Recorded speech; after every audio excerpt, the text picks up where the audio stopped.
ISBT CM राज की आप बात कर रहे हैं, ये कोई सरकार जो अवैध इमारतों और अवैध तोड़ने को खत्म कर रही है, उन पर कार्रवाई कर रही है। वहीं आईएसबीटी समेत तमाम सारी जो बड़ी बड़ी बिल्डिंगें बनी हैं, इनका ना तो टीएनसीपी का परमिशन है और ना ही नगर निगम से कोई अनुमति ली गई है। जांच करा लें, जांच करा लें, जांच करा लें, जांच करा लें, जांच करा लें, जांच करा लें। सैयां भय कोतवाल तो डर काहे का, यह कहावत मध्य प्रदेश में एकदम सही साबित होती है, क्योंकि यह एक ऐसा राज्य है जहां सैयां कोतवाल ही सरकार के बनाए गए नियमों को ध्वस्त कर रहे हैं। मध्य प्रदेश की पॉलिटिकल पावर सेंटर माने जाने वाले ग्वालियर में सरकार कुछ भी कर सकती है। सरकार के लिए सब कुछ जायज है और इस पर कोई सवाल नहीं कर सकता, क्योंकि हम कोतवाल हैं। यदि एक कोई व्यक्ति बिना अनुमति इमारत बना लेता है तो उसके ऊपर नगर निगम और प्रशासन बुलडोजर लेकर पहुंच जाता है। लेकिन आप यहां पर देखेंगे एक बहुत बड़ी इमारत है, ISBT inter state bus terminal, जो कि यहां पर अंतर्राज्यीय बस अड्डा बनाया गया है। ये यहां से बसें जाएंगी और इस तरह की तमाम सारी शासकीय इमारतें हैं जो कि हाल ही में बनाई गई हैं। लेकिन इन इमारतों का जो सच है वो आज हम आपको बताने वाले हैं।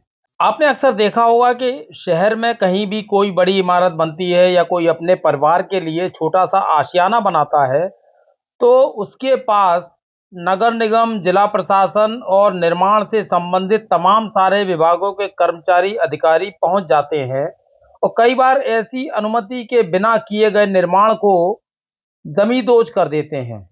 लेकिन हम आपको आज ऐसा मामला बताएंगे जो शासन प्रशासन के साथ सरकार की मनमानी की पोल खोलकर रख देगा। ताजा मामला ग्वालियर में चल रहे विकास कार्यों का है, जहां टाउन एंड कंट्री प्लानिंग और नगर निगम की अनुमति के बगैर बड़े बड़े प्रोजेक्ट आकार ले रहे हैं। क्या आपको पता है कि ग्वालियर के बड़े प्रोजेक्ट में से एक 65 करोड़ की लागत से बनने वाला इंटर स्टेट बस टर्मिनल अवैध घोषित हो गया है? और इस अवैध बिल्डिंग को देखिए कि इसको बनाने वाली स्मार्ट सिटी कॉरपोरेशन ने अब तक ना तो टाउन एंड कंट्री प्लानिंग की परमिशन ली है और न ही नगर निगम के विभाग से किसी तरह की अनुमति ही मांगी है। आम जनता के पैसे को अपने हिसाब से बर्बाद करने वाले स्मार्ट सिटी के लाट साहबों को ये नहीं पता कि यहाँ लाखों यात्रियों का आवागमन होगा, लेकिन उनकी सुरक्षा को दरकिनार करते हुए किसी भी विभाग की परमिशन यहाँ नहीं ली गई। और यही नहीं, ग्वालियर के प्रभारी मंत्री, जिनके पास ग्वालियर का प्रभार है, यानी तुलसी सिलावट, भी इस मामले से पल्ला झाड़ते हुए नजर आए और जांच करने की बात कहकर चलते बने। अब देखना यह है कि मंत्री जी ग्वालियर से नहीं आते हैं, लेकिन उनके महाराज यानी ज्योतिरादित्य सिंधिया इसी ग्वालियर से आते हैं। लेकिन बावजूद इसके यहाँ पर अवैध इमारतों का निर्माण सरकार ही कर रही है, शासन प्रशासन कर रहा है और कोई बोलने वाला यहाँ नहीं है।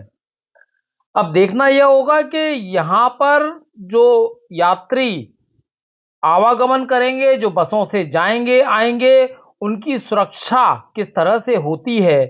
चूंकि टाउन एंड कंट्री प्लानिंग और नगर निगम वो एजेंसियां हैं जो कि किसी भी इमारत के रखरखाव, किसी भी इमारत के निर्माण और उसकी सुरक्षा संबंधी बारीकियों की जांच करते हैं, उसके बाद ही वो अनुमति देते हैं।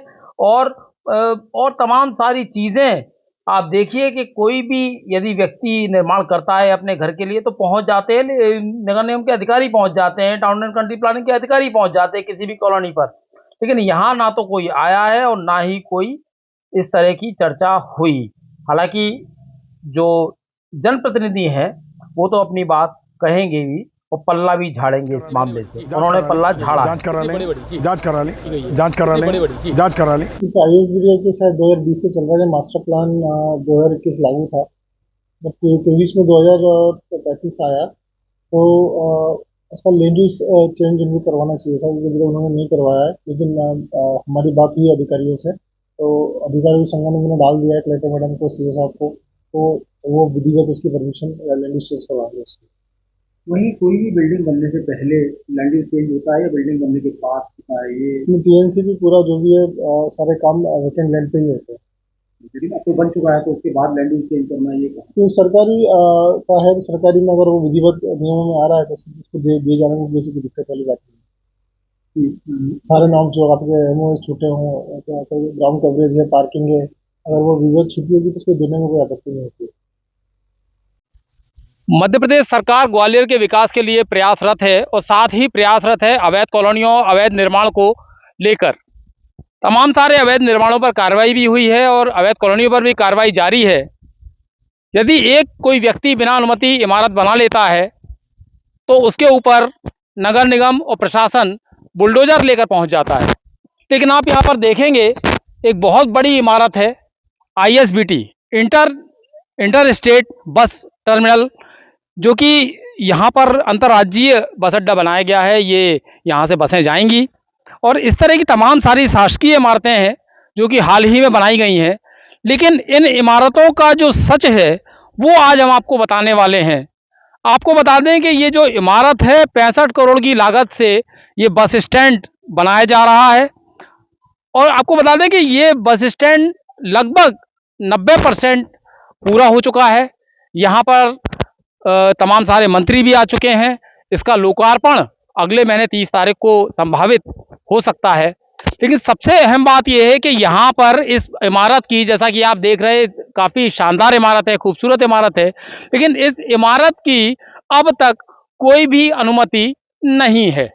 देखिए, कोई भी भवन बनाने से पहले, कोई भी कॉलोनी बनाने से पहले, कोई भी निर्माण करने से पहले हमें टाउन एंड कंट्री प्लानिंग की परमिशन लेनी पड़ती है, उसकी अनुमति लेनी पड़ती है।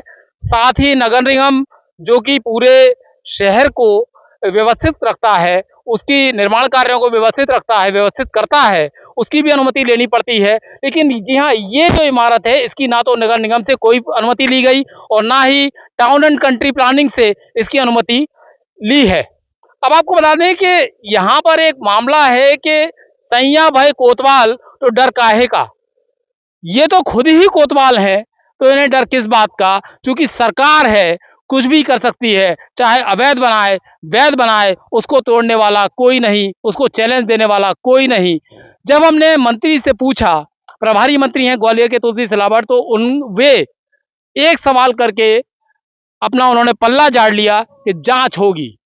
अब चूंकि यदि कोई प्राइवेट आदमी, निजी व्यक्ति अपना आशियाना बना लेता है तो उस पर बुलडोजर लेके पहुंच जाते हैं, उस पर पेनल्टी लगा देते हैं।